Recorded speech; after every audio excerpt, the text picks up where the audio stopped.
What is going on, everybody? Welcome back to Johnny Talks. We took a week off there and now we're back 4 weeks in a row to finish off, and we are excited. We had Nathan Bloomberg on last episode, a great conversation with him, learning all things, sports videography, starting your own business. We talked a lot about networking, which was super cool to hear because last week I had another conversation with him, obviously off camera, just hanging out, and he was telling me about how one of his networking conversations over the years had progressed into recently last week being asked to do one of his biggest projects yet. And so just another example of how important networking is in the business, and how just sticking with it and being positive and being just a good positive person in business is always. But if you missed that episode, make sure and go check it out. It's just another positive conversation, a lot of things that I think can really help people out, whether it's in the business world or whatever you're doing. We've had a lot of great guests on so far, a lot of positive conversations, a lot of positive feedback from you guys. So I appreciate that. If you're watching on YouTube, again, make sure you are subscribed. Helps us out a lot. If you're listening on Apple Podcasts or Spotify, please leave a 5-star review. Make sure you're subscribed so it lets you know whenever we upload a podcast, which will be every Wednesday for the next 4 weeks. We got 4 guests in a row, and the first episode of that is coming at you right now. That is Dalton Robinson. He is a owner of a real estate brokerage, owner of a real estate management company, and he's also currently in law school. So he's got a lot of hats he juggles, but he does it all really well. I met Dalton a few years ago when he became our real estate agent. So when we first were deciding we were going to buy a house in St. Petersburg, Florida, we were fishing around for agents, and happened to, I found a website. It was through Dave Ramsey, and he was talking about, real estate agents that he had recommended in the Tampa Bay, St. Pete area. And so I was like, you know what? I don't follow the Dave Ramsey thing fully, but I feel like if he recommends somebody, I would trust him. And so I met Dalton that way, and he's been a great help to us. He's been a great business help, but also a really good friend. And someone who's been just a really positive impact on us, and someone I've learned a lot from through the process of buying that first home and ended up selling it and buying our home that we live in now. I have developed a extreme love for real estate. I'm always asking him questions. I'm always looking for feedback. It's not something that I work in currently, but I can definitely see, embarking a little here or there in the future, just because I think real estate is so interesting, and I just really like talking about it. And he is someone who has taught me a lot about it. He knows a lot for someone who is not that old, but he has accomplished a lot. Again, the management company, I think he talked about in the interview, is running over 50 million in assets right now. His team, his real estate brokerage, has sold over $100 million. He's accomplished a lot at a young age, and just another person that I like to surround myself with, just people who are, succeeding, who are working, who have high goals. And that's the kind of people I want in my life. And so he's another friend that I'm just encouraged to have, and had to bring him on the podcast. So here he is, Dalton Robinson. All right, now on Johnny Talks, we have President and CEO of Magnolia Real Estate and Magnolia Management Firm, and current law student at the most recent National Men's Basketball Champion, University of Florida, Dalton Robinson. Thanks for Nice to joining. be here. So we've known each other for a few years now. I had the pleasure of just randomly finding you on our home search when we were buying our first home in St. Pete, and we've gone through 3 transactions together so far. Bought our first home, sold that home, and then bought our current home, our forever home. So I brought you on for a few reasons. Number one, I think that what I've learned from you in that process was you were just someone that was always able to really explain things to me, and I liked the way you explained it. And I was someone that was always asking questions during the process. One, because I wanted to, make sure that we were doing well by ourselves in the whole process. But 2, just because I found what you said pretty interesting. And then second, just because I think there is so many people at our age group specifically in the US right now that are wanting to buy their first home and maybe don't know where to start. And so I think bringing someone on that can kind of help, guide the process and maybe answer a few questions can be beneficial for some people. So that's kind of why the thought I had. And yeah, I think we have a good conversation. Sounds like a plan. So let's talk about the market currently.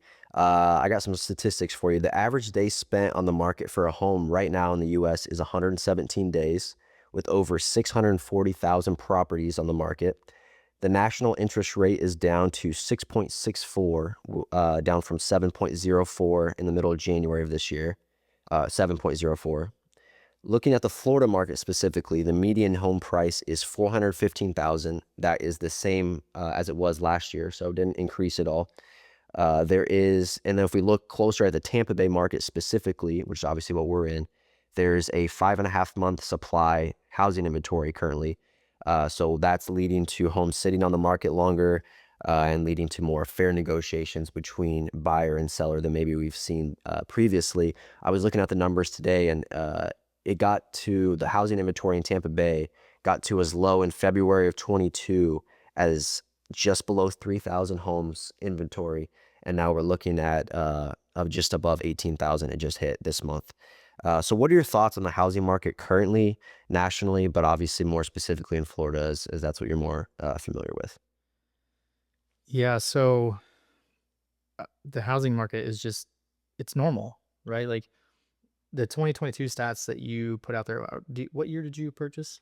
We bought our first in 23, in the like May of 23. So you remember back then it was like you go to a house and if you didn't put an offer in 15 minutes, it It was was, gone. I mean, we lost probably 3 or 4 houses just because we couldn't compete, especially with cash offers. They were doing no inspections, cash offers, and that was, 2 years ago at this point, and it seems like it's completely flipped. Would you say maybe not fully a buyer's market, but it's more of a buyer's market now than it was back then for sure? Yeah, I think that I have employees who started in the business. They were real estate agents and they came in and joined our team during that time. Mhm.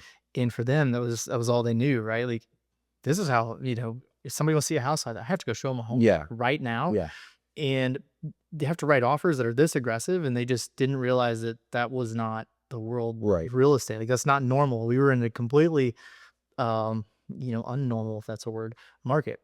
And you experience that too. And what's frustrating about that is like people like you and Cass and other younger, people that are out trying to buy a home, veterans, right? Veterans who like to use their VA loans. Mhm.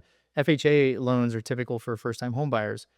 Those loans were like not even being accepted by sellers Right. back then because they didn't want the additional contingencies that come with those. Those are both great loan products, but they have different types of appraisals and things like that that home sellers didn't want to deal with. Yeah.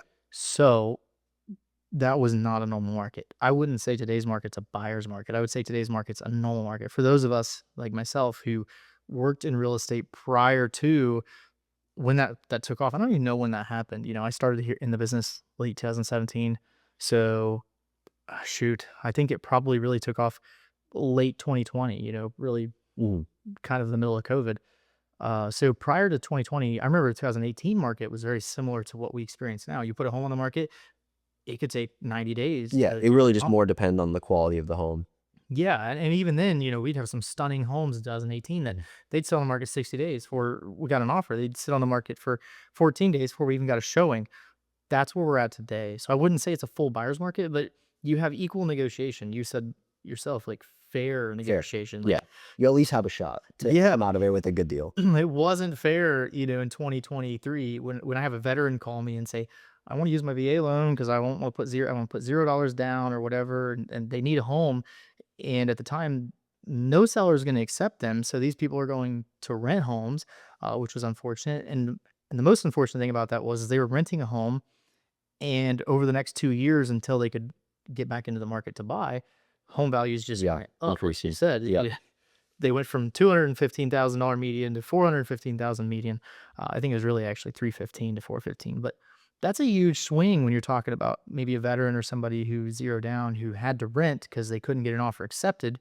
And then when they finally can get back into the market, they can't afford to be in the Yeah. market. And that was It was frustrating. just a lose-lose situation. Yeah. So while it may not be specifically a full-on buyer's market, we can both agree that it's more of a fair market, which I believe is starting to make that turn of this generation being like, okay, especially with, interest rates supposedly going to continue to come down, or hopefully this is our time to start looking at buying our first home. It can be a very confusing process. Can you explain first off why it is important to eventually own a piece of property instead of just renting your entire life? Because I think some people, may not fully grasp that, even though it may be basic to others. Yeah. So, real quick note on your interest rates, though. None of us can obviously predict the Right. future of what's going to happen there. But I think it's important to realize that a healthy rate 5% is a healthy rate. Mhm. Like they're currently, you said, at 6'4". 6.4. Mhm. That's definitely better than the seven, Yeah. eights that we had experienced, a year or two ago. And there's still room for those to come down. And Mhm. I think the Fed chair, Jerome Powell will bring those down in time. But but ultimately, if you see something in the mid fives, 4.5 to 5.5, I would consider that very healthy, and Mhm. you should jump on that to start buying a home for sure. Um, but regardless, even if you're at 6.4, buying a home is always a good option. You got to experience it, right? You took a home that you purchased, you put some money into it. I don't know what your overall financial Mhm. situation was with that house, but I know you didn't lose, Yeah. right? So you were able to go from one house to the next house as your family, you brought Brooks into the world, and you upgraded your home. Um, Now you live in a home that, again, is going to appreciate and value the things that you've done to it, amazing things you've done to it. It's the same thing for anybody else that's looking to buy, right? Is get into the home now. Historically, home prices have always gone up. Mhm. Yeah, they go down, right? 2008, we experienced a big down. Um, but the homes today that were, here in 2008 Yeah. are worth more today than they Yeah. were in 2008, right? Yeah, just like a So, quick example of that, I mean, my parents bought a home, in 2000 late 2007, right before the crash. Obviously, 2008 happens. I believe their home price dropped over 50% from what they as far as the value of their home. I mean, you wait the storm, and now I think it's, worth at least double what they paid for it back in 2007. So it's just like, the stock market. There's always going to be dips and rises, but over time, it's always gonna appreciate. yeah, I always tell people that are fearful. Um, I'm not an overly fearful person in markets myself because I understand that they fluctuate. Mm. I don't buy into, news hysteria of Yeah. like Fear doom and gloom, Yeah. like all these bad things are gonna happen. And I've learned, and I think that it's probably worked out well for me, is when the crowd's running one way, it's oftentimes not the way that things are gonna go, right? So I think I always tell people, if you're fearful of what's gonna happen, ask yourself, where do you want to be? Or are you okay being in this house for 3 years? Like, if you were stuck somewhere, is this a place that you could be comfortable being stuck for Mm. 3 to 5 years? Because any market is typically going to correct at some point, and you should be able to get back into, you should be able to get your equity back if you lose it in a 3 to 5 year span, Mhm. right? Historically, that's really been the case. Obviously, I think 2008 took 2010. I think we started to see prices come back up. I don't know when the 2008 prices fully recovered. Obviously, it's different based Yeah. on different Location. areas. I like Davenport, Florida, for example. That place was like in a full build mode in 2008, and there Mhm. was new builds going everywhere. And then, the economy collapsed, and those builders just like left, Yeah. just left these shells of homes that they never sold. And Davenport took much longer to build back and to like recover in value than maybe an urban market. Like New Yeah. York City values probably didn't take 10 years to recover in value. Right. Right. Well, it's like at the end of the day, right, if you're renting, you're losing that money anyways. So you might as well have some sort of investment on it. And yeah, it may not be a perfect, like we're talking about, there's been dips and stuff, but if you write it out, you're looking to always somehow make an investment out of it. So I think that's why it's important to eventually, own your own piece of property is, at some point, and I think there is also a narrative where people are too aggressive against people that are renting, and it's like, no, you got to buy, buy, buy. There's times where it's important to rent, and it's not always time to buy. But eventually, in order to build wealth, you do need to eventually purchase that home. What are some signs? I think a lot of people, maybe they don't know when they're ready to buy that first home, and they're kind of, should I, shouldn't I? What are some signs that you've seen, or that you think, people are ready to start, making that purchase? Well, double down on your point here is, you know, we, you talked in the intro about how we met. Interestingly, we met through Dave Ramsey, right? Mhm. Um, he says that renting is not always bad, Mhm. right? And I agree. It's not. Like, renting is for certain people. If you're a transient person, if you're, I own property, but I currently rent. And why am I renting? Is because I'm in school. And I don't believe where I'm living right now is where I'm going to be long term. Why would I purchase a home there? You know, In some ways, it could make sense. I almost did Mhm. because the numbers almost made sense. But if they don't make sense, you shouldn't do it. And I think that's to answer your question, it always boils down to finance, right? Like, what are the signs? Well, you have to have money, right? Right. You should not be going and trying to buy a house and putting yourself in a position where you can't afford that house or your house poor or things like that. You have to be able to buffer. What if the cost of eggs goes up? Can you afford it, right? Because of the new mortgage. When you get a new mortgage, a couple of things people don't think about is your insurance, your taxes are Mhm. both factored into your mortgage. Your taxes are going to go up. Mhm. Your insurance is going to go up, especially when you live in a place like Florida where we have hurricanes, Right. right? So, can you afford that when those things happen? So if you can't, or if you don't feel comfortable, or you're a transient person who isn't quite sure where you're going to put your roots down, you probably should be renting. Yeah. But if you have money saved up, you can put substantial down, you feel comfortable, and you know that I'm home, this is where I want to be, um, then you're ready. Yeah. So when they do decide, I think I'm ready, then they kind of go, okay, well, then now what?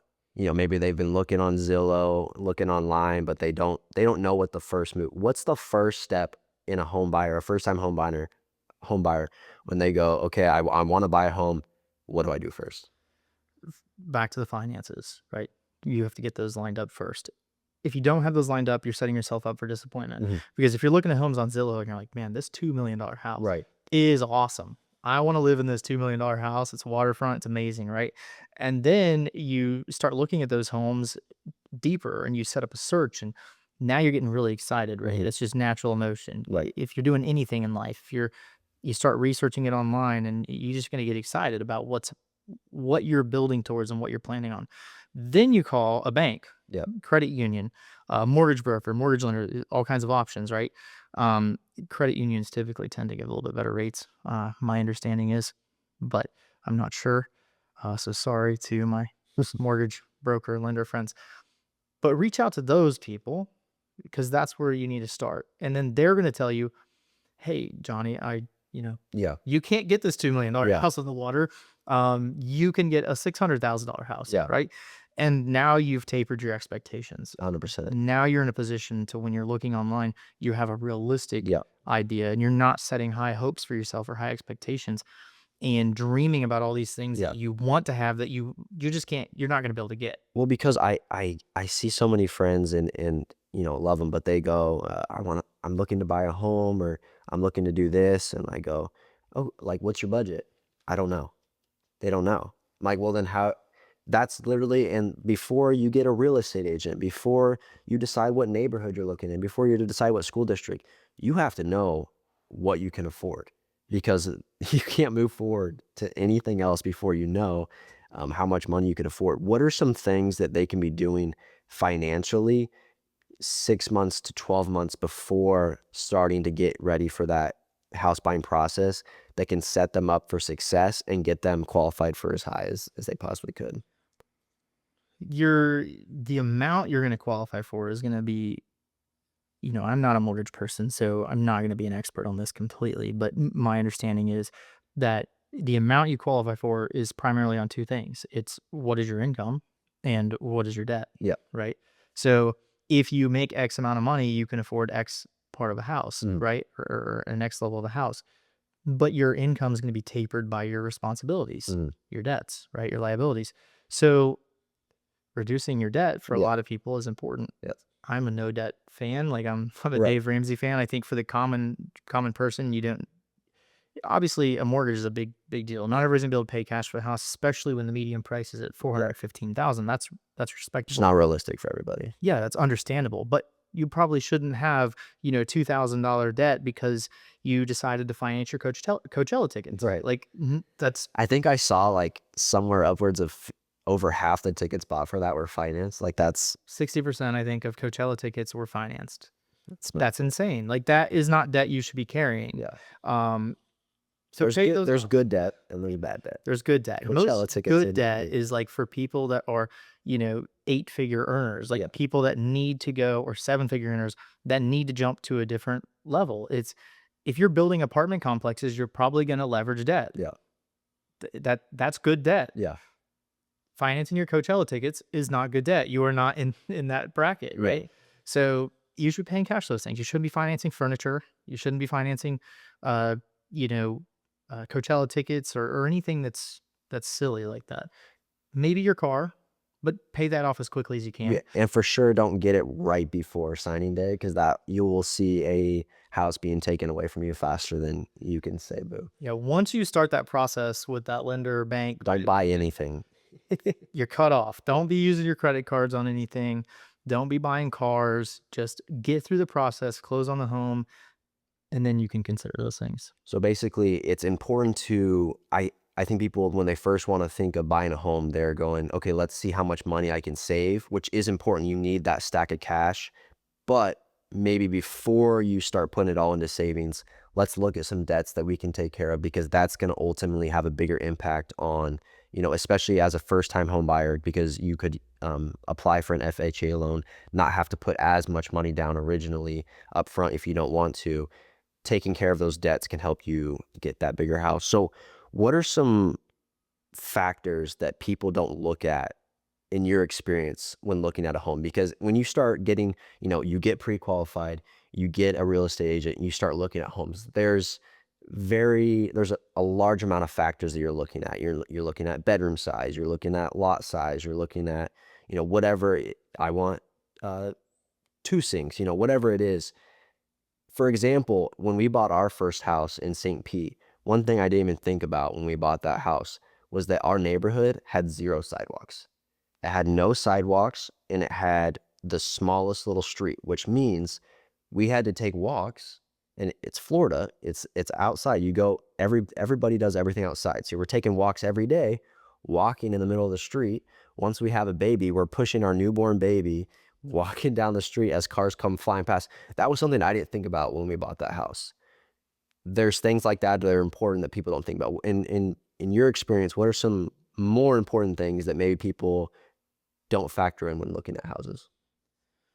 I wish I could answer that question, but There's a lot of things. I've lived in probably 20, 22 homes in my life. Every time you move in, you're like, I've never thought of that. Yeah. Why does this house not have this? Or you don't realize certain conveniences that Mhm. this home you wish you had. And I think even if you build a new house and you were to design everything and money was no object and you put everything you could possibly think into it, as soon as that home is built, you're going to say, I wish I'd done this.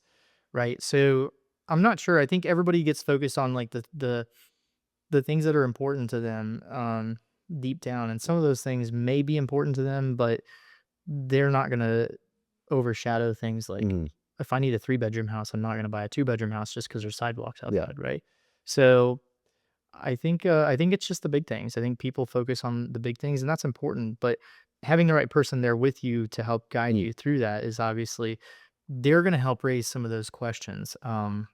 As far you're talking about a real estate agent. Yeah, because you don't want an agent that's going to come in and say, uh, "Hey, this would be a great spot for your nursery." Right. Like that's great. You're going to work with who you know, who you like, who you trust, right? And that's good. But you want some level of an educator with you that is going to point things out or make you think about things Mhm. differently that maybe you didn't think about when you first started the process Mhm. or when you're buying the home.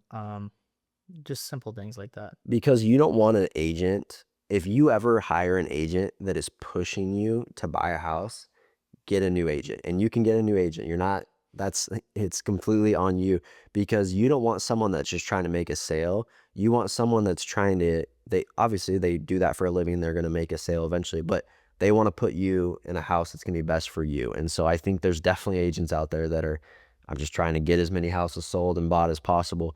But finding that correct agent that not just wants, the money they're gonna get from your sale or your purchase, but truly wants what's best for you because they're not going to have that sometimes blinders on that we can have as home buyers, where you know, you buy a house and you're so set on how perfect that house is, but you don't see maybe the 2, 3 houses you're surrounded by.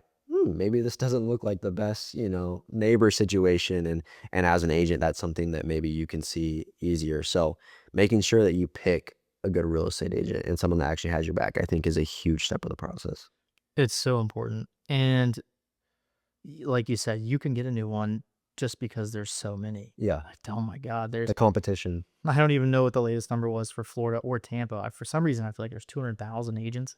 Everyone's a real estate agent in Tampa. Everyone's a real estate Yeah. agent, and everyone's gonna tell you, like, "I'm the best," or everyone's gonna tell you that all these bad things. There's a lot of in the industry, there's a lot of agents that talk bad about other agents, and it's unfortunate that that's how it is, but the truth is, like, when you have 200,000 of them, there's more bad than there probably is good, Mhm. and, you just have to get somebody. I don't think, like, your benefit in an agent is not their ability to find homes. It's not. You have Zillow, you have Realtor.com, you have Redfin. Specifically not anymore. Not anymore, Yeah. no. Like, it used to be a long time ago that you hired an agent because the agents would have the MLS, and Mm. the MLS was the only place you could get listings, and even before that, they would, like, just they would distribute a list from every brokerage of how many listings they had coming for the week, and they'd let everybody know. That's where real estate agents were very valuable for a long time. Today, I don't think so, and I think, you know, this is a bold statement, but I think that there's a future where we don't have real estate agents at all, because the primary purpose of a real estate agent today is, can they assist you with the process, Mm. the procedures? Can they assist you with the contract? They're not lawyers. Mm. They're not licensed to practice law. And when you're if at some point a seller or a buyer hires a lawyer to represent them, what do you think the other side's going to do? They're gonna say, "You mean to tell me my real estate agent is going up against this Yeah. lawyer, Yeah. right, on negotiating a contract?" It's not gonna look good, and I know some people will say, "Well, it's not, lawyers make a lot more money not doing this." You're right. They can hire staff to show homes for them. They can handle the procedures, the negotiations. So, and to me, in today's world, that is the most value that you can get out of a real estate agent is the process. Mm. Like, are they gonna inform you that this house that you're buying is built in the 1950s, and therefore it probably has cast iron plumbing underneath Mhm. the slab? And are they gonna scope that? Yeah. Like, are they gonna tell you, "You should scope this plumbing before you buy it?" Because some horror stories of agents that don't give those recommendations, and then all of a sudden you move in, you don't scope the plumbing, and you have a busted cast iron pipe, Yep. and not only do you have to replace the plumbing for $10,000, but you have to redo all your flooring, and you have to rip out part of your drywall, and it's a mess. So the value in a real estate agent in 2025 is, can they help you through the process? Can they Mm. help you knock down those blinders, see things that you wouldn't have otherwise seen? And can they help you in the negotiation? Um, a lot of real estate agents are incredible at negotiating, so there's no knock on them. Um, but I do think that there's a world where we could end up in law firms who are Mhm. handling closings, also having the buyers and sellers on these transactions, especially in the new world we're in with compensation, and et cetera. Yeah. I think a lot of what you said was really important. I think as a first-time home buyer, specifically when you're picking your real estate agent, you need to set up a meeting with them beforehand and talk to them, pick their brain. Because even the stuff you said about, being able to recognize, oh, what kind of plumbing's under there, having that idea, and that's something that a first-time home buyer likely, especially if they've never even gone through that process before, is not gonna think about. Sit down with that person. I remember vividly, we met at the Starbucks off, Candy. Gandy in Tampa, and we sat down and we hadn't like hired you, but you just talked. We think we talked for like an hour and a half, and I walked away going, "That guy knows his stuff. If I'm gonna let somebody guide us, I would rather be him than someone else." Because we had multiple other people, because when you're putting your information in out there, when you're trying to see open houses or whatever before you have a real estate agent, you're gonna get calls from a million different agents. I still get calls from agents when we like, "Do you have a real estate agent?" I'm like, "We're good." Find someone, sit them down, and have them talk to you. Have them show you their knowledge. It's their job to earn your business. So make sure you're giving your business to someone who's worth it. Yeah, we actually internally modified our procedures, and all of my agents are taught now to meet with the client first. If we talk to somebody and they are not willing to sit down with us, Yeah. they just want to go look at a house, we're not the company for you. Yeah. Like, it's just not, that's not how we operate. We stay within our procedures, because if we stay within our procedures, we're going to deliver a good experience for you. And everything that you're going to want out of us is going to be checked, right? We have to meet you first. If we meet you first, we go through our buyer's guide and we talk to you about every different step in the process and things to look out for and to do.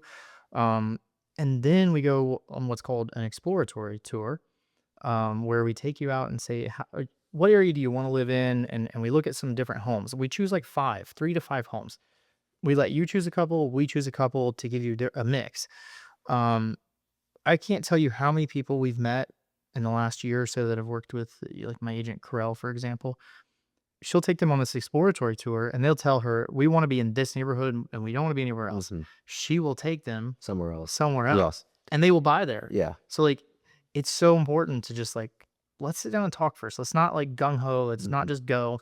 There's a process here. And if you don't follow the process, this whole process, Mhm. like this whole transaction is gonna be a nightmare. And it's gonna be a nightmare after the transaction closes because you're gonna say, "Oh, I hate this neighborhood. I didn't know this about my neighbors, and this house has these problems." You want to catch all that stuff up front. Be proactive, not reactive. I think that's really important what you said specifically because of how important it is. If you're gonna get that home that's gonna suit your family, you have to be open to it not looking exactly how you thought it would from the very beginning, meaning neighborhood, meaning maybe exact style of the house, because so oftentimes you come in again with these blinders of, I want this many bedrooms, this many square feet in this exact neighborhood, and I'm only worried about that. When in fact, your dream house, maybe 2 neighborhoods down, ends up being a better neighborhood for you and better school, and, you never know. So just being open to the fact of it's okay to want a certain house. It's okay to want to be in a certain neighborhood, but in order to best serve yourself, you have to be able to let your real estate agent be like, "Okay, I know you want this. Let me just show you what this looks like." And what that can do is that could lead you to that house, or it could show you how much even more you like the house that you would have Yep. to start with. And then that gives you a good spot of, okay, this actually is the perfect house for me because I saw this neighborhood, I saw this different style house, and that shows even more to me that I didn't like that or I didn't want that. It could go both ways.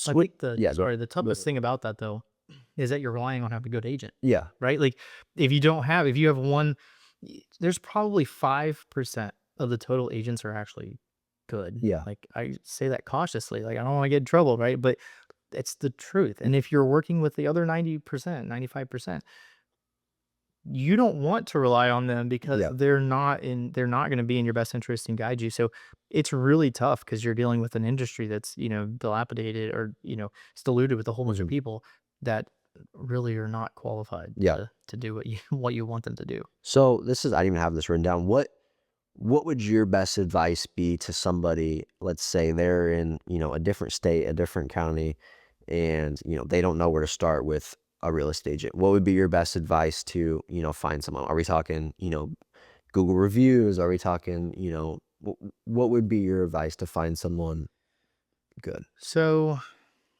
it's really tough, because I don't think there's one avenue in which you're gonna find the best agent. Like, if you go on Zillow, I think it's important to understand how it works. If you understand how it works from the back end, then maybe you can make a better decision about finding your agent. When you go on Zillow and you click the button that says see a home or, Mm, meet with an agent, that's not the listing agent. You're not contacting the person who's listed that home like a lot of people think. Your information is being sold mhm. to 3 different agents. That's what Realtor.com does. Zillow, I think now allows people to buy a zip code and they get the lead. But agents are actively paying for your business. Okay. So what it is it's companies that are larger, companies of my size with agents underneath, where the broker is featured. Mm, So you think I'm going to work with Dalton, but in reality is you're probably not going to work with yeah, me, right? yeah. Now we don't do this. We don't do paid leads through Realtor.com or Zillow, but companies that do, they pay Realtor.com, they pay Zillow, and then they funnel your information to the new agents on their team, Mm, right? Or maybe an agent who's been there a year or two, right? So that's who you're going to get funneled to. They're going to call you, and that's how you're going to get contacted.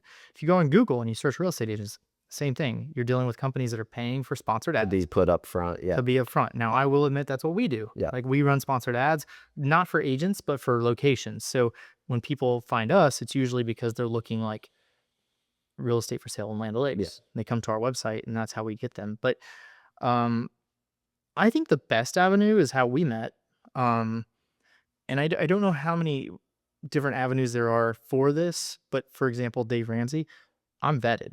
Mm, Like, Dave vets us and says, "Hey, this is a quality person, a quality company, they're highly rated," and they're not basing it off of Google reviews, Right. because Google reviews, I could get all of my family members Right. to go tell Yeah. the world how amazing I am, even though they might be lying.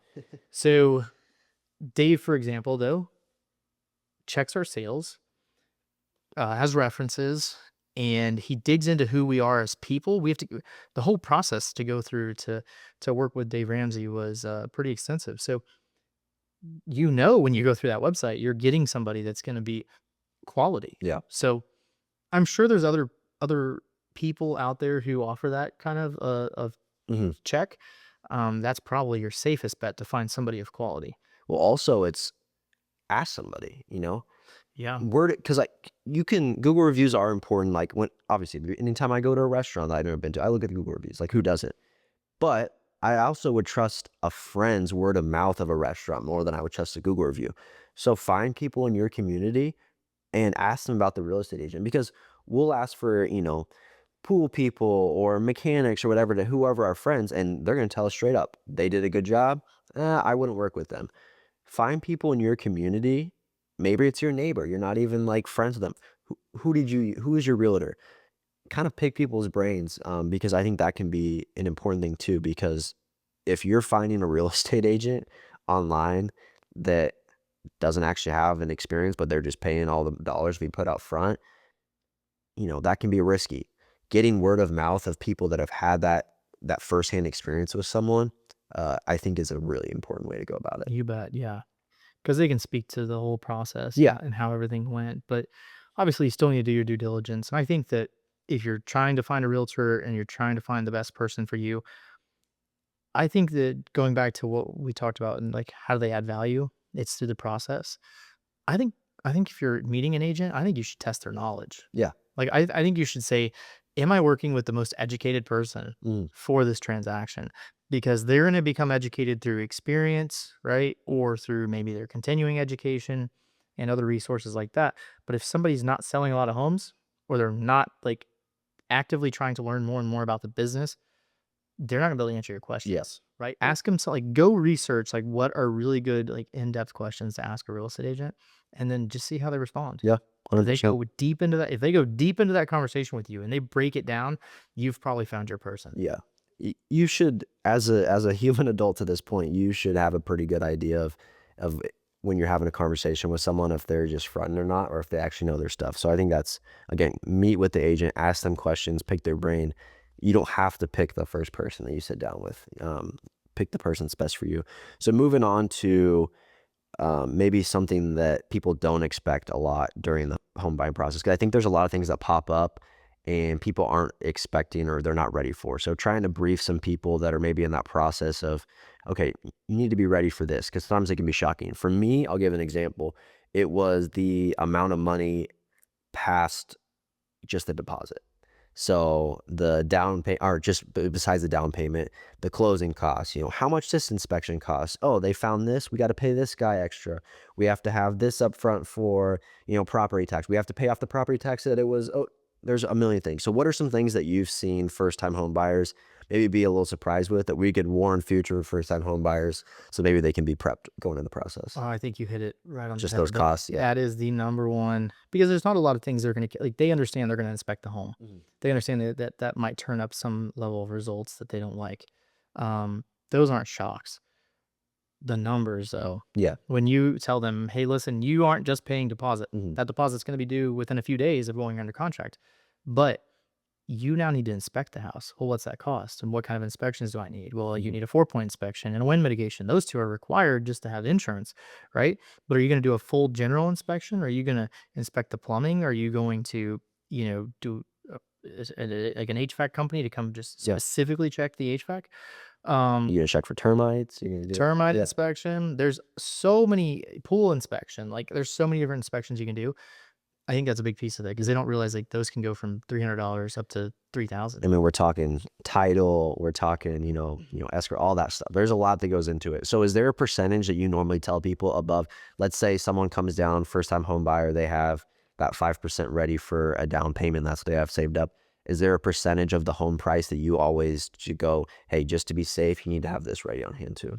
Yeah, so your overall closing costs, so the title that you just mentioned, the loan fees, all that stuff, 3%. 3% is probably a safe number. It could be higher though. Yeah. So like it could be higher, but it could also be lower. And that's when it's great when you get to Yeah. closing and you're like, oh man, I don't have to bring that much money. But definitely 3% probably. But that's the two things. Like not only the cost on the front end, but when people get to closing and then they see the final Yeah. disclosure and they're like, what's up with all these Yeah. numbers, right? That's the number one thing. Yeah. And there's nothing you can do about it, so you just have to suck it up and You have pay to the write piper. you have to write the check. Yeah. Yeah. If you wanna own a house, and then you forget about it, and then you move in, and it's all good. So Yes. just to finish up, let's close up first-time home buying, and we move on to other stuff. What would be, you're looking at someone who wants to buy a house. Give them your best, goal, best tip to accomplish this process as best they can. Follow the process, right? Like Just trust it.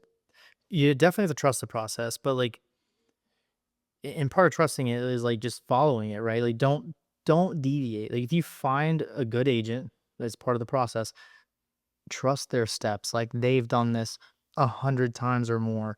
They're gonna guide you the right way. So don't deviate from it. Don't think, hey, my cousin Bob told me that this could Right. happen. Well, your cousin Bob lives in New Jersey. Things operate differently there, right? So trust the process, right? Like it's very scary, especially for first time home buyers. I remember when you guys came to me, like, this was a big purchase, Yeah. right? Like you were not spending, $30 to buy a chair, right?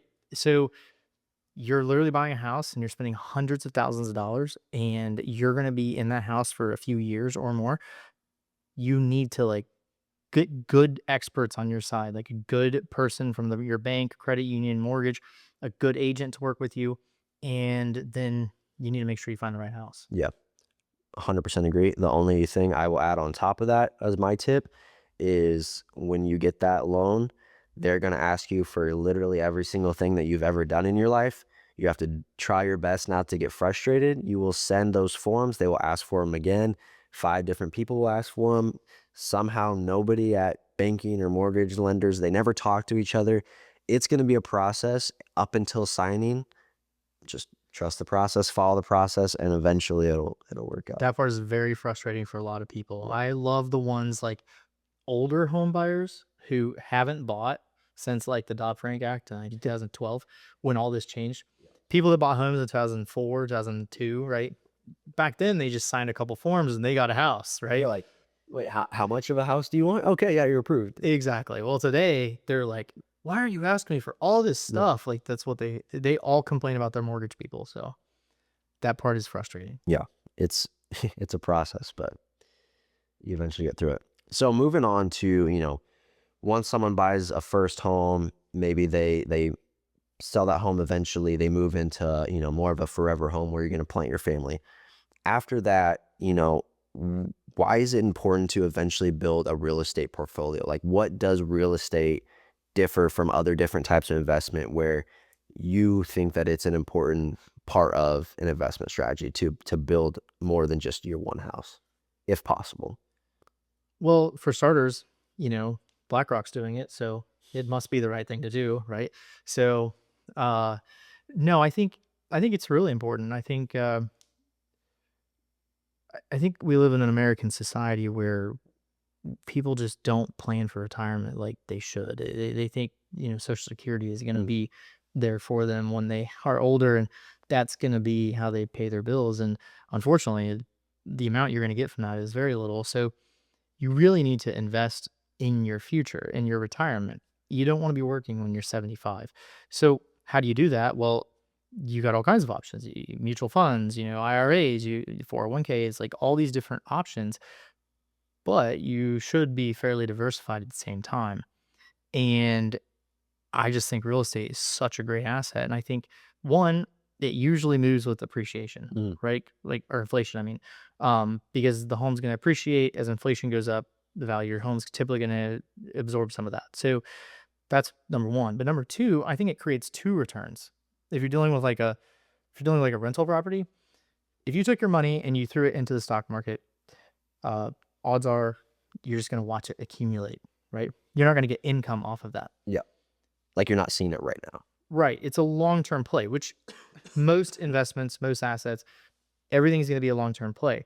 But what a lot of people that I deal with in the investment world realize about real estate is not only are you taking a $200,000 asset and maybe over the course of 20 years turning it into a $400,000 asset, but you're making money on it as it goes. every month. Like you're getting rental income off of it. So you're getting a income payout every month on this Mhm. property, which helps, subsidize your living. And if you ever get to a point where you have two, three, four, five properties, I think I have a portfolio of three properties right now that I have an investor looking to move.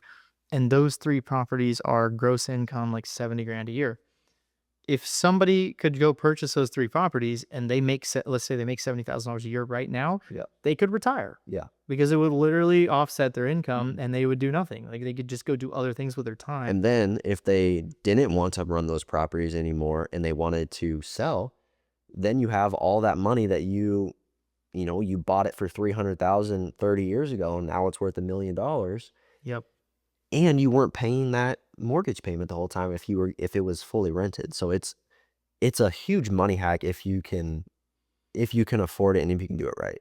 All kinds of hacks that are involved. It just tax hacks, money, all kinds of financial hacks. So if you take like these three properties, for example, and our owner were to move those properties and sell them to whoever wanted to buy them, the sale proceeds of that, he could utilize what's called a 1031 exchange. 26 USC, it's Internal Revenue Code 1031. He can do a like kind exchange with that property. And so if he bought this property, let's call it for 400,000 10 years ago, and he were to sell this property for 800,000 today, he would have a $400,000 gain on that property, right? It's probably the point where I should say I'm not a tax advisor, nor am I an attorney. So something here could be incorrect, but he just had a $400,000 gain on the property via appreciation. If he were to 1031 those funds, he could take the $800,000 that he sells them for and reinvest those into maybe instead of three properties, a 6 unit apartment, right? That then maybe doubles his income because it's in the right area or it spits off the right income and therefore doesn't pay any tax on the gain. He just defers the tax by moving it into another property.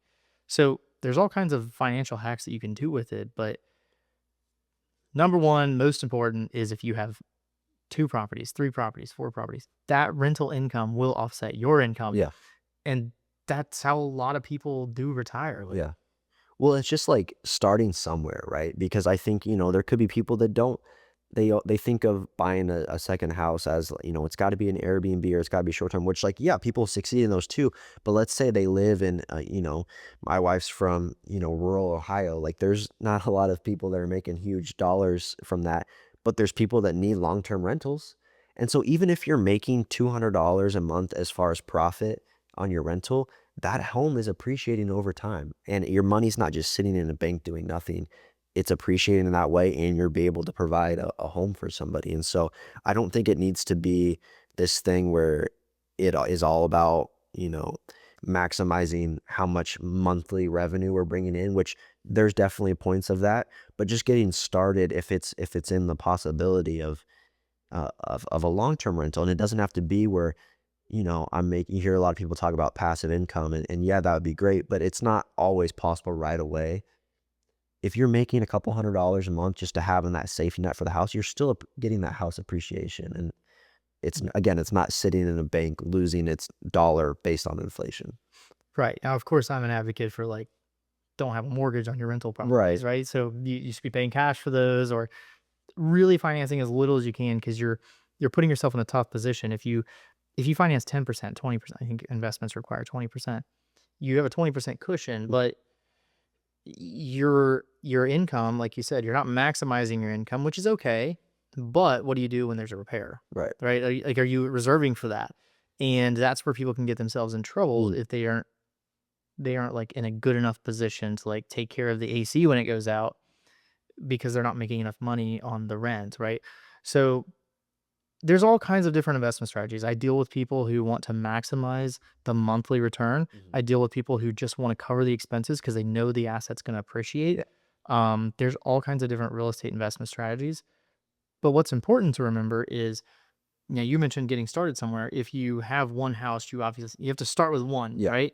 But you do not want to end there and you do not want to get comfortable there because one house is not going to make you a millionaire. I mean, it could, It's when you have 2 or 3 that you Yeah. really start going. Like, if It's you that exponential growth. you Yeah. bet, So if you wrapping up this portion of it, do's and don'ts as far as real estate investment. Just give me a couple. Would you say that the don't is that, kind of like you mentioned before, not buying that real estate property too soon? Because, you're more of like the all in cash. I think that works for a lot of people. It may not work for everybody. And so it's important to differentiate the fact that it's not a one-way strategy to do something in it. People's personalities, whatever their money situation, it all is different. But would you say a common, maybe fail that you see with a lot of people trying to start doing real estate investment is they're maybe don't have enough money saved up before buying that house, and then with the possible repairs, whatever happens to the house, they're just not ready to supplement that. No, the number one fail is that they watch too much, Instagram. Like, they the the amount of people who've called our office that either wanna flip a house, like, because 'cause they've watched Yeah, HGTV. everyone's a house flipper, especially in Yeah. Tampa Bay. Right? Or they want an Airbnb, like, Michael Elfante, if I'm giving a shout out here, I think is his name. Uh, Big, guy with Airbnbs, I think he's based in Tennessee or something. He worked with a friend of mine, I believe, and, they got into Airbnb, so, like, he exploded on social media, which is great for him, but a lot of people see that and they think, "Oh, I need an Airbnb." Yeah, You don't need an Airbnb, and for the most part, like, a lot of these places you're gonna buy Airbnbs that are within your budget, you're gonna rent for, like, $12 a day. Like, it's just it's and what these they fail to consider before they do this is you have to furnish the house. Like, furniture is expensive, and if you don't put good furniture in there, you're yeah. gonna have bad reviews, or people aren't gonna wanna stay there, and your dollar's gonna go down even further. Cleaners are expensive, management is expensive. Oh my gosh, yeah, the liabilities of, like, you don't have 1 tenant for a year, you have 25, or, more than that, probably 40, 50, 60 tenants in a year. You never know who they are, Yeah. so you're not properly screening them when they move in. And not that it's not doable. There are plenty of people that own these properties that are doing really well, You bet. but it is not as easy as the people that are doing well make it seem on social media. You have to have capital. If Yeah. you're getting in like, if you are not an all cash buyer, you should not be getting in Airbnbs. I say that, like, everything's not in absolutes, right? If you're if you're putting 1,000,000 down and you're financing 1,000,000, you could probably get a good Airbnb. But for the most, for the normal buyer that's spending 3, 4, 2, 3, 4 $100,000, you're probably not going to get an Airbnb. Like, you're not going to get something on the beach. Mhm. You're not going to get something in downtown. And if you do get something downtown, it's probably a condo, which has some level of restrictions that are going to keep you from renting it. So I just So the number one problem is these people think, "I'm gonna go get Airbnb and I'm gonna become a millionaire," right? It's not gonna happen. where would they start? So let's say someone has $250,000, maybe they're not ready to go full in cash. Is it, you put half in on a townhome or a condo that's worth, not a condo, but a duplex that's 500,000. Is that, will you say multifamily homes is the best way for someone to start out? Well, multifamily homes are always the best because you're gonna have higher units, right? At the end of the day, like, if you're starting out, if you may not have all cash, that's fine. A deal's a deal. Mhm. Like, you have to be open. You're not gonna look at the stock market and say, "I'm only investing in Apple." No, you're gonna look at it and say, ask your broker or whoever, "Where should I invest my money?" Right? Where's the best deal? And some of these stockbrokers can get you 20% in a year, Mm. right? It's because they know what they're doing and they're looking at it. You have to be able to understand that if you're trying to invest in real estate and you're early in the process and you're just trying to get started, you go where the deal is. Mm. I had a client once who, um, amazing. I love this lady. Her name is Angie. She moved here from California. Um, she bought properties for like 50 grand. She called me one time. I was really early in the real estate process, so I was willing to work with anybody. I connect with her and she says, "I want to buy this house like in Wauchula, which is way out in the middle of Florida." And it was like $37,000. I'm like, "Are you kidding me?" So I helped her buy like 5 or 6 homes. One of these homes she bought was down in a city called Arcadia. Again, out in the middle of nowhere. She buys this house for like 40 grand, $45,000. She rents it for like 1,100 a month. If you're doing the math, that's like what, 12,000? Yeah. It's like 13,200, I think, Like 14,000. 4 years or something. yeah, 13,200 or something for, Almost 4 years, she'll pay it off. yeah, Yeah. so but you're also not calculating appreciation, right? Yeah. So, she didn't keep it for 4 years, she kept it for 3, I believe, and I sold it for her for 110,000. She buys it for 45, I believe, in 3 years, sells it for 110, and oh, by the way, she made what, uh, what does that come out to? 10, no, not 10%, 20, 30% return on a monthly basis or annual basis. You go where the deal is. Yeah, Like, you and don't have to yeah, be loaded, right? just be willing to start small and not think you have to go baller just the first route. Yeah, there's management companies out there that can help you manage these. If you're buying, you live in Tampa and you're like, I have $100,000 to invest, um, and I've already, tapped out my IRAs and whatnot, and I want to buy real estate. Well, you're probably not going to find a lot of real estate you can buy for $100,000 anymore. Mhm. But if you're in that position, go where the deal is. You're going to find properties in this state where renters will pay 1,000 or 1,500, and you may be able to do that on $100,000 investment. That's 10, 15% Yeah. return. That's a no brainer.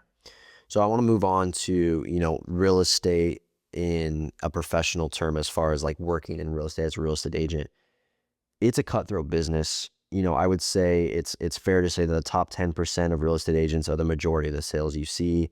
You hear people talking about how many, like a percentage of agents, and I'm not sure what the exact percent that, don't even sell more than one house in a year. But that's their occupation or they have a real estate license. With all that competition, how do you stand out in that? What are some traits of a successful real estate agent? Yeah, I think, uh, yeah, I've been very fortunate and blessed to be able to not have to sell houses anymore.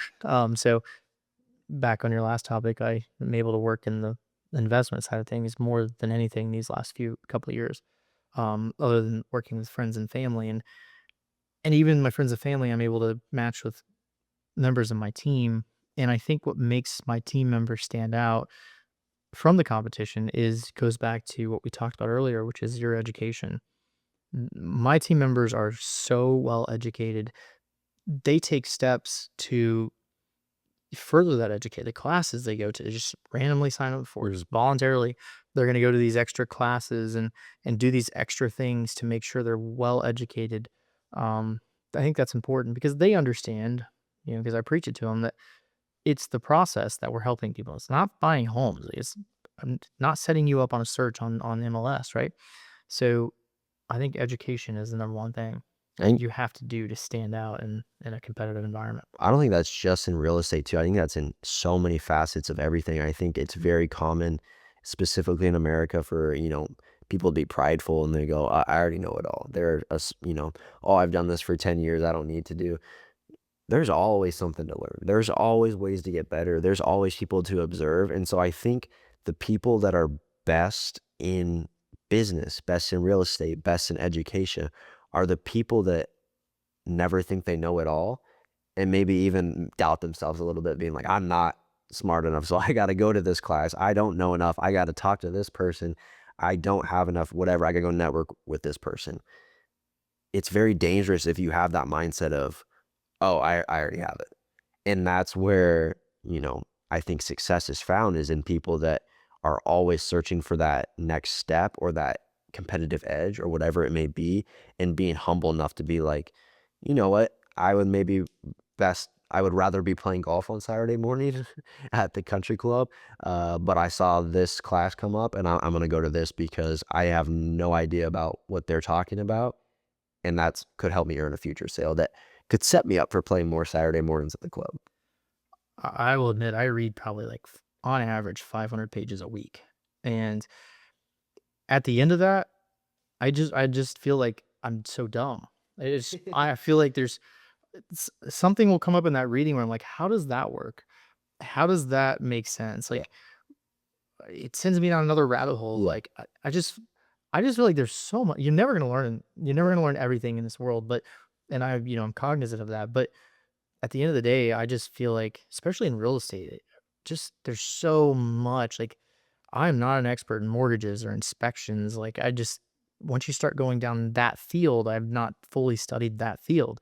I know surface level information to guide my clients in those situations, but Man, I read, like I said, I read so much. Yeah. By the time I get done reading, I'm like, there's so much more to learn. Like, Yeah. I never feel smart enough. I think if you wanna be successful, you always have to have that just wanting to know more. I think that's huge in every facet because I don't think staying equal or still is actually it's not real. You can't stay at the same level. You're either getting better or you're getting worse at whatever you're doing in life. And if you're not doing anything, then you're getting worse. You may think, "Oh, I'm not furthering my education or I'm not taking these extra jumps. I'm just gonna stay at that level." No, you may think you are, but you're actually getting worse. So I think that's a really important point. My philosophy from the very beginning of starting my business 7 years ago now, 7 years ago now, you have to move. And I preach this to anybody that joins my team. I make them read the book Compound Effect, if you've ever read it. Um, you have to move the needle forward every day because you're not staying the same. You're either getting worse or you're getting better, right? Yeah, You want to get better. Like even on the days where you're not going to be able to give it your all, like you can't give 100%, you have to understand that you need to show up. It's like if you're going to the gym, right? If you're trying to lose weight or whatever, right. just show up and like move the needle Yeah. forward and you at least got better that day. I think it's very important.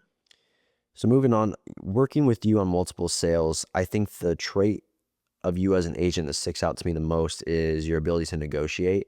I've never walked away from a deal with you where I felt like I was taken advantage of by the other party. I always felt, not that we took advantage of somebody, but I got the best or we got the best possible deal we could out of that situation. Why do you think you're able to negotiate well, and what are some tips for others that maybe struggle in that realm of business? Because negotiation is huge, and not even just real estate, but so many facets of business and different careers. Everything you do is a negotiation, Yeah. right? Like you negotiate with Brooks all the time, How'd I do? trying to figure out what time you're going to bed or, everything's a negotiation. And I think for me, I feel like I I have an innate ability in just identifying patterns. So for me, when I'm dealing with somebody on the other side, there's certain things that they will say that I've heard 100 times before, and I know what they mean, and I know they're not serious. Um, so that's how I operate, and I try to teach my team the same thing without giving out all the secrets here. Yeah. But negotiation is so important because you're negotiating everything in life. So you have to understand if you're able to pick up on the cues, like I think I am able to, a lot of times. I know when somebody says something in a transaction and that is not their final number, Yeah. and that's just how we operate. Yeah. So it's almost you have to be when you go through things that you're, working on, you have to be taking mental notes of things. Being so maybe it's not right away that you're gonna be able to negotiate or know when someone's, not being fully transparent or not being honest, but keeping mental tabs of cues or experiences, being like, I know what they're saying. There's no way that's actually possible, but maybe you didn't know at the beginning. So just experience it, but also not just throw it away once you did. Is that what you're saying? Basically, lock it in and use that to grow in the future? Yeah, I think the sports mentality. Obviously, I was an athlete. I think you watch the tape, Yeah. right? I'm the same way. Even on transactions that go great, even on your transactions, right, where maybe we did everything that we thought we did right, I still sit down and like Mhm. digest it. Like, could I have done better? Like, Mhm. could I have gotten another $500 off that? Or could I have done this differently? And I think those are things that I write down, memorize, and try out the Yeah. next time around. So Yeah. So you eventually started your own brokerage, like we discussed in the beginning, which has now surpassed 100 million in sales. I found that online. That's a nice little number. How has that experience been? Between the brokerage and the management company, you are the boss of, a good amount of people. What have you learned about being a boss, and what does, in your opinion, make a good boss? I just have great people, honestly. Like, I'm so blessed to have such great people. Um, the numbers that we've produced in 2 years, as you said in the intro, I've been in law school. It's very hard for me to work. Like my time is divided. Law school is a full time job, but I'm blessed to have such amazing people who've just stepped up They filled the roles, they've led, they've managed, and not only have they led us through, but we've gotten better. I mean, the management company in a 10-month span, one of my employees, her name is Monica. She's amazing. In a 10-month span, she took us from managing about 1,000,000 in assets to about 50,000,000 in assets, like, It's a decent chunk. on her own. So, yeah, if you have the right people, I don't think it's not difficult. Yeah. Like, if you get the right people, it's So how do you find the right people? there's no secret. Like, you just have to hire, what's the saying? I think hire slow, fire fast, or something like that. It's just realizing if somebody's not a fit, you gotta let them go. You just gotta move on. But if somebody comes in and they identify with your culture and they believe in your mission, I think that's important for us. I think everybody that works for us believes in where we're going and what we're trying to accomplish. And because of that, they're willing to work extra hours and put in extra effort and pick up the slack whenever I'm not there, right? That's what I think makes a difference. And your first question was like, what's it like to lead essentially or be a boss? And what makes a good boss? I had a boss when I was like 14, 15, 16, 17 years old in that area. I worked on a farm in a farm town in Missouri. I had an amazing boss. So like he didn't have any work for me for the day, so he'd send me home, but like he would still feel like I'm paying this kid to be here and I've sent him home. I'm gonna pay him for the rest of the day. It's my fault that I don't have work for him today. He didn't make me punch a clock. He said, keep tab of your hours. Tell me what your hours are. He trusted me. And I just try to employ that today. Like, I'm not here to be your boss. I'm not here to micromanage you. I'm here to be your friend. And I trust you. I'm going to give you all the trust that you need. Yeah. And if you need help, I'm here. I'm going to back you. So I think that he kind of taught me how to be a good boss. And now I've just I took what he taught me and now I just learn as I go. And I'm just not a jerk. Yeah, just showing respect to fellow, adults, being like, just because I own this doesn't mean Yeah. that, I feel like I'm above you or I need to be able to talk to you in a certain way. But also, do you think that, going back to what you said a little bit earlier, the values of the company, do you think that's what creates culture is having when people show up to work, they don't just show up to work to punch the clock and they don't know what they're doing it for in a way. I think that's what a lot of people that they go into work and they what actually am I doing? But when you set culture and when you set, okay, this is what we're here to do, it gives them a sense of meaning and it gives them a sense of belonging. And okay, I know when I come to work, this is what we're here to do. And I feel like it probably helps.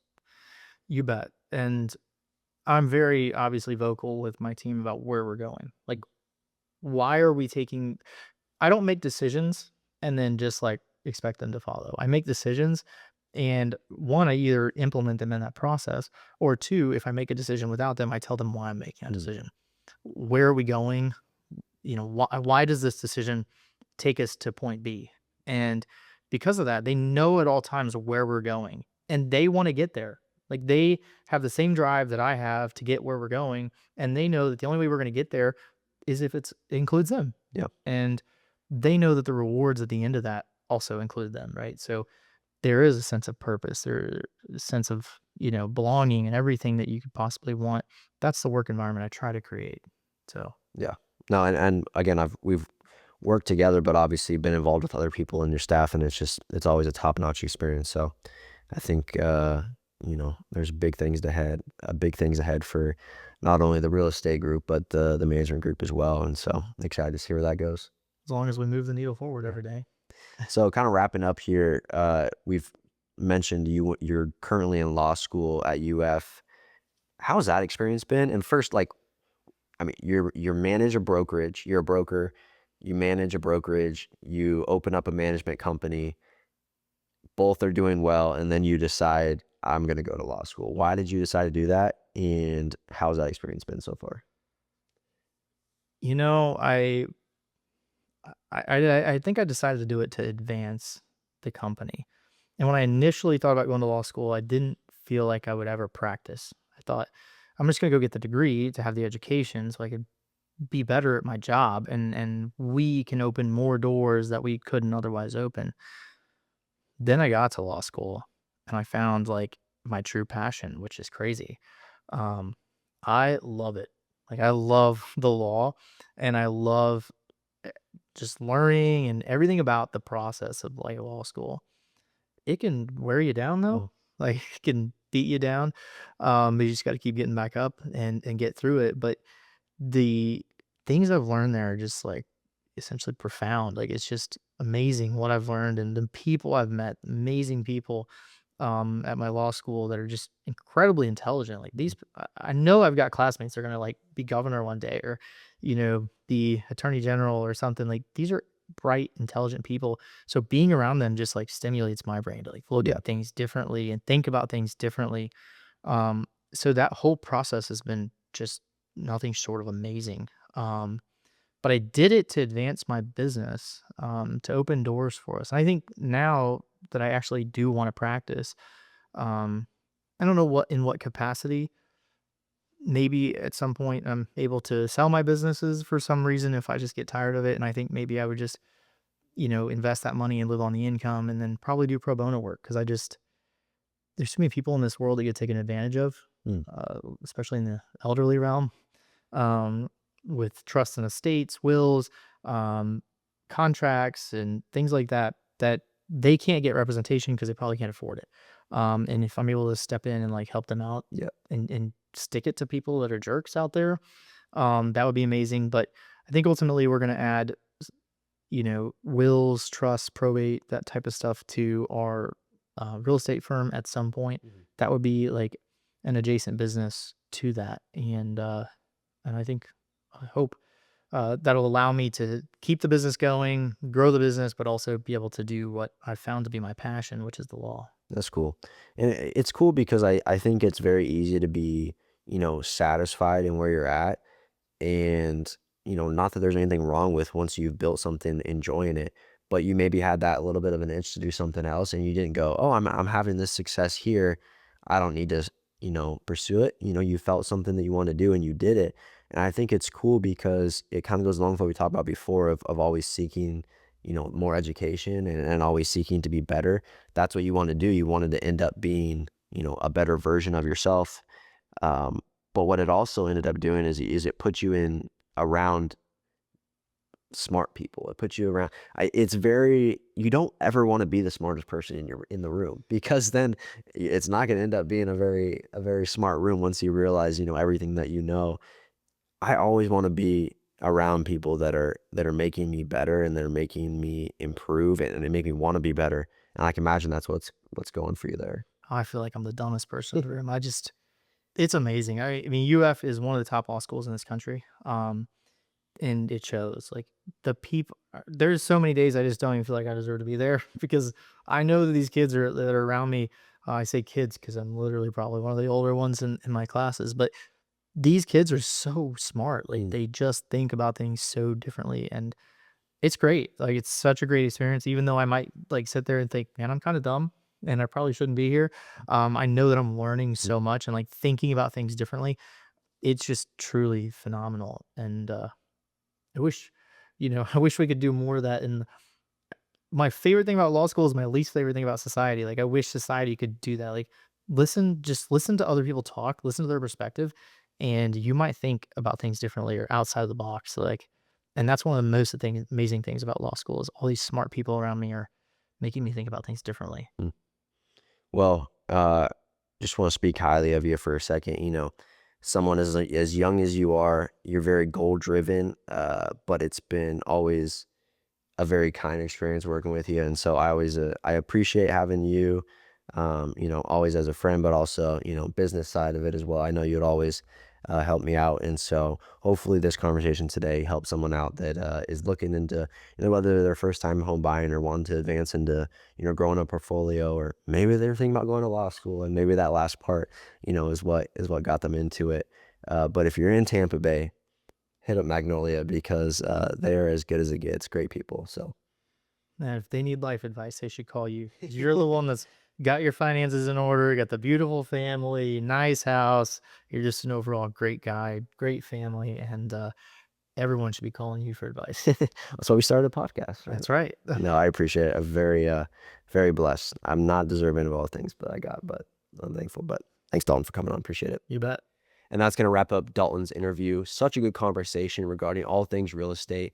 I think there is a lot of people in our generation that these next couple years are really, really important for and able to, establish a first home or establish that dream home, that home that you're going to raise your kids in. And we don't know what's going to be in the future as far as real estate. You never really know. So if this next year or two looks like something where you're going to be able to purchase a home, I think it's really important to go into it and know what to expect. So I think this was a really important conversation for people who are entering that space, or even if you have already bought a home before, but you're looking for what are the next steps to build that real estate portfolio. And it's just a really cool conversation. The dude is accomplishing everything. He owns a brokerage, he owns a management company, and he's in law school. I mean, he's as impressive as it comes, and he's full of knowledge. So it was really fun talking to Dalton and getting to nerd out on real estate a little bit. But that's going to do it for this episode. Again, YouTube, make sure you're subscribed. We're on the road to 500 subscribers and hope to get there soon. We will be back next week for episode 6. Thanks for checking us out. Until next time, peace.